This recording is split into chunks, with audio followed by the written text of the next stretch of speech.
The government shutdown now has that title of longest in U.S. history.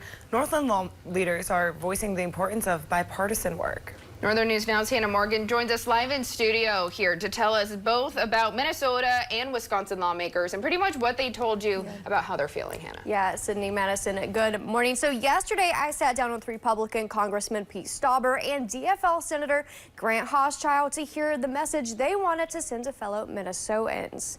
And when I asked about the shutdown, Congressman Stauber says that it doesn't have to be that way and that Democrats have refused to reopen the government. Again, the Democrats are leveraging the pain on the American people for their legislative agenda. So it's simply unacceptable. And I urge my two U.S. senators to vote to open up the government.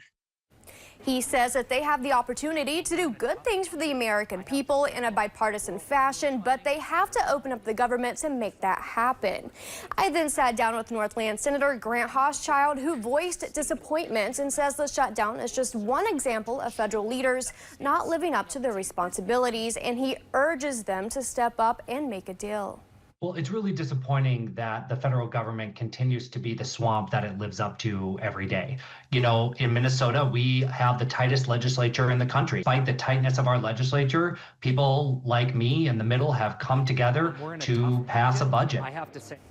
And there were 3 other lawmakers that sent over a statement. So Wisconsin's Republican 7th District Rep Tom Tiffany says, in part, I voted to keep open the government and make sure you continue to receive the services you count on.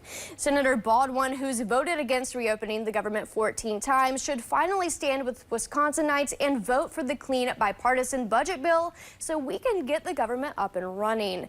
And in an email, Senator Baldwin's team says that she has voted repeatedly to keep the government open and to extend the Affordable Care Act enhanced premium tax credits.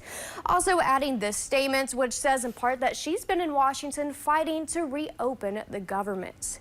And Minnesota Senator Klobuchar also sent a statement saying in part that she supports bipartisan efforts to negotiate a compromise that will reopen the government.